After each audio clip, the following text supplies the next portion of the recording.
One of my favorite writers on the spiritual life, Father Jacques Philippe, wrote, "What the world most needs today is prayer. It is prayer that will give birth to all the renewals, healings, deep and fruitful transformations we all want for society today. This world of ours is very sick, and only contact with heaven will be able to cure it." Isn't that so true? Look at our culture today and how desperately we need to pour love and truth into our hurting world.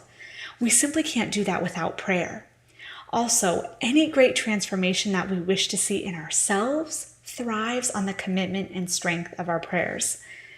Sometimes, though, our prayer lives just need a kickstart or a boost to keep moving forward. What to pray, how to pray, when to pray, being faithful to prayer when distractions and busy schedules get in the way, persevering in prayer when your spiritual life seems dry. All of these obstacles to prayer can sometimes leave me in a bit of a prayer rut. That's when I turn to some outside help to give my prayer life the energy it needs to keep going. Of course, the best outside help is God Himself, who longs to draw closer to us and deepen His relationship with us through prayer. Asking God to give you the grace to move forward in your prayer life is a prayer that He no doubt loves to hear and answer. So first do that. Pray that you might become a better prayer. Now here are a few other resources I use to motivate me in prayer. First, the Liturgy of the Hours. I feel like the Liturgy of the Hours is one of the most underutilized prayer gems by lay people in the church today. The Laudate app is usually my preferred tool of choice for praying the Liturgy of the Hours in spare moments that I can grab throughout the day, and it is such a helpful guide to calm me and connect me to God, the source of all peace and transformation, through beautiful prayers that countless others around the world are praying that day too. Second, Thirsting for Prayer by Father Jacques Philippe. I just came upon this glorious little book not too long ago and have started reading it more thoroughly, but I have loved so much of Father Philippe's other writings on the spiritual life too. My favorite is Searching for and Maintaining Peace. And what he has written so far in this treatise on prayer is absolutely no doubt going to make it one of my favorite resources on prayer. Third, What Every Couple Should Know About Marriage and Prayer by Venerable Archbishop Fulton Sheen. This great CD and MP3 download continuously reminds me of the treasure that prayer is to my marriage. It's also one of my favorite saints, and I pretty much hang on every word he says.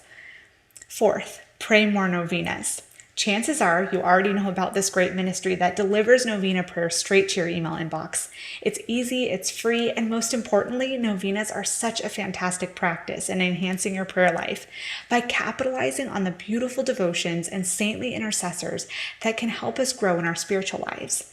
Keep praying more novenas. Fifth, Scripture. The Psalms, the Gospels, Paul's letters, you name it. It's hard to get past a few verses when reading the Bible without finding something so rich to stop and meditate on.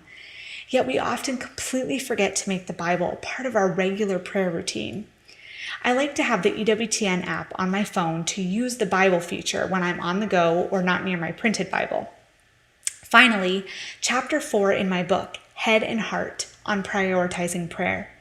The couples I interviewed whose stories, tips, and brutal honesty about their prayer lives made it into chapter 4 of this book, including John Paul and Annie from PrayMoreNovenas.com, continue to inspire me when I need it most, and I often refer to the other reflections and resources in that chapter to get me back on track when I start to lose focus in prayer. You can find a link to my book on my website, CatholicKatie.com, where I also have a free Catholic resource guide available with tons of additional prayer resources and other Catholic resources as well. St. Teresa of Avila said, "How often I failed in my duty to God because I was not leaning on the strong pillar of prayer." If you are looking for some solid resources to learn more about prayer, the importance of prayer, or some tools to help you pray more easily throughout the day, hopefully this list will help you learn more fully or lean more fully on that strong pillar of prayer.